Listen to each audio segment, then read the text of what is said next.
सलाम दोस्तों। आज हम बात करेंगे पाकिस्तान की कहानी के बारे में। जब भुट्टो के बेटों ने त्यारा को अगवा किया, ये दौर है 1977 का और तहरीक निज़ाम मुस्तफ़ा के नतीजे में पाकिस्तान में ज़िया-उल हक की हुकूमत कायम हो चुकी है। भुट्टो की फांसी के रद्द-ए-अमल में पीपल पार्टी दो धड़ों में तकसीम हो गई। भुट्टो की बेटी बेनज़ीर ने सियासी जिद्दोजहद का फैसला किया, जबकि भुट्टो के दोनों बेटे मुर्तज़ा भुट्टो और शाहनवाज भुट्टो अफगानिस्तान चले गए और एक मुसल्लह तंजीम अल-जुल्फ़िकार कायम कर ली। उन्होंने जनरल ज़िया को कत्ल करने की मुतअद्दिद कोशिशें भी की। अल-जुल्फ़िकार ने 1981 में PIA के त्यारे अगवा करके काबिल में उतार लिया। अल-जुल्फ़िकार ने त्यारे के बदले जनरल ज़िया से अपने 55 साथियों की रिहाई का मुतालबा किया। ये हाईजैकिंग 13 दिन तक जारी रही।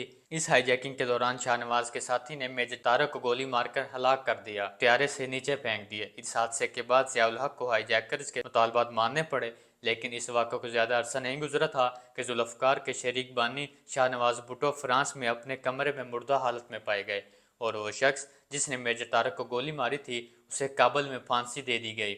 ज़िया-उल हक ने पहली तकरीर में 90 दिन के अंदर इंतखाबात करवाने और इक़्तिदार जमहूरी हुकूमत को मुंतकिल करने का वादा किया था, लेकिन फिर तारीख ने देखा कि ज़िया-उल हक के 90 दिन में दरअसल 11 साल और 42 दिन छुपे हुए थे।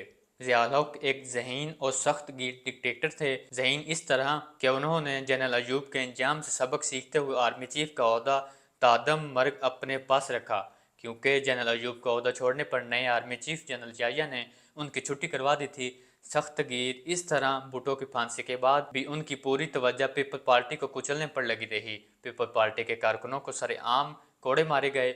जब बेनज़ीर की वालिदा नुसरत भुट्टो कज़ाफ़ी स्टेडियम लाहौर में कारकुनों से मिलने आईं तो उन पर लाठीचार्ज किया गया। इस लाठीचार्ज से नुसरत भुट्टो को सर पर शदीद चोटें लगीं। गंगाराम अस्पताल में डॉक्टर को उनके फौरी इलाज से रोक दिया गया। बर वक्त इलाज न होने की वजह से नुसरत भुट्टो के दिमाग को शदीद नुकसान पहुँचा और आखिरी उम्र में वो अपनी याददाश्त खो बैठी। बेनज़ीर भुट्टो को भी 1984 में जेल से निकाल कर जिला वतन कर दिया गया था। ज़िया-उल हक ने सहाफ़त को जेल के जंजीरों में जकड़े रखा।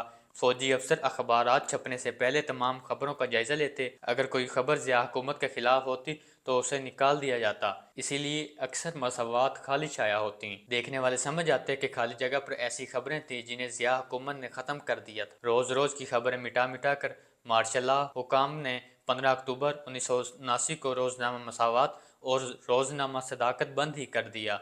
उर्दू के मारूफ शायर हबीब जालिब को भी ज़िया दौर में मारा गया। हबीब जालिब ने ज़िया आमरीत के खिलाफ कई नज़में लिखीं। जुल्मत को ज़िया, सर सर को सबा, बंदे को खुदा क्या लिखना, क्या जहां जनरल ज़िया पीपल पार्टी को कुचलने में मसरूफ थे, वहीं उनके नए सियासी इत्तेहादी भी पैदा हो रहे थे। पंजाब में चौधरी ज़हूर इलाही शरीफ उनके मजबूत इत्तेहादी थे। ज़िया-उल हक पर इल्ज़ाम है कि उन्होंने सिंध और नवाज में लसानी असबियत को हवा दी और पीपल पार्टी को कमज़ोर करने के लिए मुहाजिर कौमी मूवमेंट को खड़ा किया। ज़िया-उल हक के दौर में शरेआम फांसियाँ देने का रवाज भी शुरू हुआ। इस हवाले से एक अहम वाक़या लाहौर में पेश आया। लाहौर के ताजिर अहमद दाऊद के इकलौते बेटे इजाज उर्फ पप्पू को ज़्यादती के बाद कत्ल कर दिया गया। जनरल ज़िया के हुक्म ने इजाज के कातलों को कैंट जेल लाहौर के बाहर फांसी पर लटका दिया गया। इस मंजर को लातादाद लोगों ने अपनी आंखों से देखा।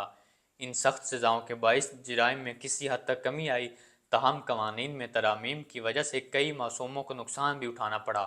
साहिवाल में एक 13 साल की अंधी लड़की सफ़िया को ज़्यादती का निशाना बनाया गया, लेकिन जज ने 4 गवाह ना पेश करने पर इसे कोड़ों की सज़ा सुना दी। तब आसिमा जहांगीर ने इसका मुकदमा लड़ा और 6 माह बाद उसे बरी करवा लिया। पाकिस्तान की कहानी के सनसनीखेज वाक़यात का सिलसिला जारी है। ज़िया-उल हक की कहानी भी अभी ख़त्म नहीं हुई। अगली किस्त में हम आपको बताएंगे कि जब खाना काबा पर हमला हुआ तो पाकिस्तान के SSG कमांडोज ने क्या किरदार अदा किया, और ये भी बताएंगे कि जनरल ज़िया ने भारत की सरजमीन पर खड़े होकर भारत को क्या धमकी दी और क्यों धमकी दी। लाइफ ऑफ दुनिया को सब्सक्राइब कीजिए। आपके नॉलेज में इजाफा हुआ तो लाइक, कमेंट और शेयर भी लाजमी करें। आपका बहुत शुक्रिया।